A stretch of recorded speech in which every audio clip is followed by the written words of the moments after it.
Hello and welcome to your in-depth weekly horoscope for week commencing the 30th of January for the Sun or the Ascendant. I'm going to give you the key features to look out for, but please stay with me. I will then dive deep to give you in forensic detail all of the ins and outs for the signs from Aries through to Pisces. If you're a returning visitor to my channel, thank you so much for joining me once more. If you're new, it's great to have you with me. Please like or comment. I answer all comments. This is very much a community. And also subscribe. And if you would like to understand what the next year will hold for you as an individual, as opposed to your zodiac sign, if you give me 3 pieces of personal birth data of time, date and place of birth, I can give you your forecast, but also my special package of 30% off your life roadmap report. This helps you to understand where you can seize opportunities more firmly, but also some of the patterns that may have repeated themselves that are not so easy. The more you can intimately understand what these are about, the more you can overcome them. Also, I will provide your free Zodiac, Indian and Chinese 12-month forecast completely free of charge. Please see the link below. So this week begins with the Sun forging a really energized link with Mars. But later in the week, Mars and Venus are actually going to be in a tense right angle. But that can just amp up the attraction of someone that you may encounter. Essentially, the Sun in the sign of Aquarius is about friendship. Mars in Gemini is about communications. So if there's somebody that you're attracted to in a social context, then the text messages and emails can soon flow. There can be a meeting up and it can be great fun. Or you may find yourself in the mood to be much more active. But with Venus, the planet of allure, in the sign of Pisces, this is a more reflective location, but Venus actually is exalted here. It likes being in Pisces, and it's asking us to be attuned to how things feel. Mars has an element of urgency around communications in Gemini. So I wouldn't think it's a great idea to rush communications around anyone. If you get to know them this week or you've been recently getting to know them, just let things go at their own pace. But there can be a sense of desire. Now also this week, we do see the Sun in a much more discordant right angle to Uranus. And this may just ring a little bit of a bell in the back of your mind. And the reason is because a year ago, this exact aspect occurred, but also because Saturn in Aquarius has been in that extended right angle with Uranus in Taurus. But the Sun's moved in. Now the Sun obviously is about our core energy. Uranus in the sign of Taurus is about everyday money, but also our self-worth. So it is possible that there is going to be something that comes out into the open as this week goes on, that the truth seeker Uranus pushes us to fess up about.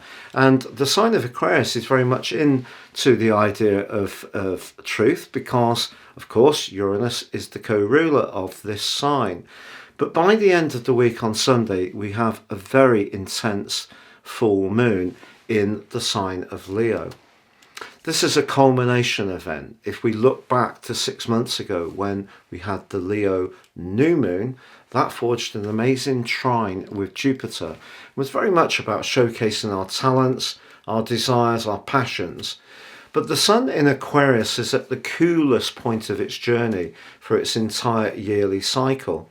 It's technically in detriment, and the dispassionate side of Aquarius pushes back at what can be seen as the more frivolous and even attention-seeking energies of Leo.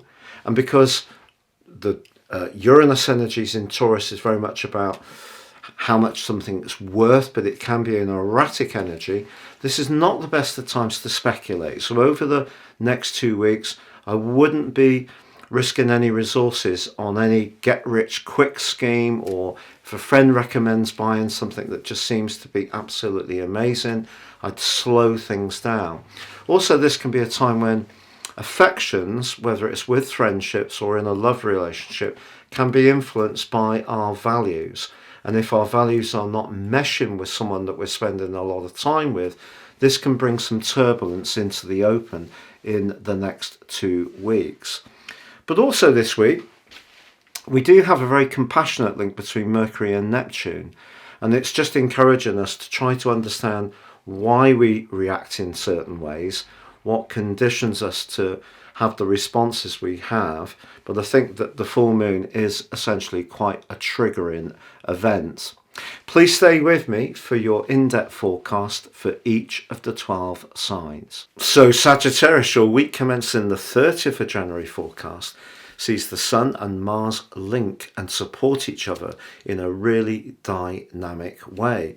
Now, Mars has been in your sector of relating since August the 20th, but of course went through that really tangled relationship with Neptune, October, November, first week of December, went retrograde from the 30th of October too. So how you've interacted with others and how you've related and really set your boundaries has not been a walk in the proverbial park over those months. But now Mars is going forwards. You've got a much better chance to do this and convey your ideas, the Sun in the 3rd house, in just the right way. But you can be a very exciting zodiac sign with a great sense of action and inspiration, and I think that side of your nature comes to the fore in the early part of this week. But of course, this is a week with a full moon, and the full moon for you goes across the 3rd and the 9th house axes. Now, the 9th house is very much to do with the energy of your sign, the higher truth. If you encounter somebody, particularly at work, who you feel is a nitpicker, very changeable, tends to sort of want you to flex to suit them all the time, but also a very dogmatic, perhaps even dominant person, I think that Uranus getting into a stressful angle with the Sun could see you feeling on edge. So by the time we get to the weekend, you may be fit to burst if you find that this person is being aggravating enough. But Venus is in a tender location, and itself forges a link with Mars as the week develops. So Venus is asking the 4th house to try to think about how you can protect yourself.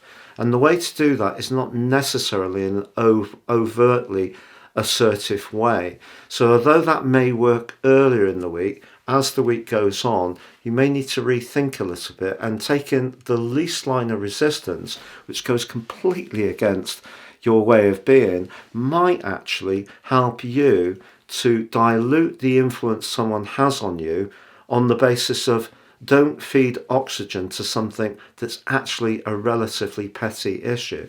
So even if someone or something is being really unsettling, just give your energy to the things that are burningly important.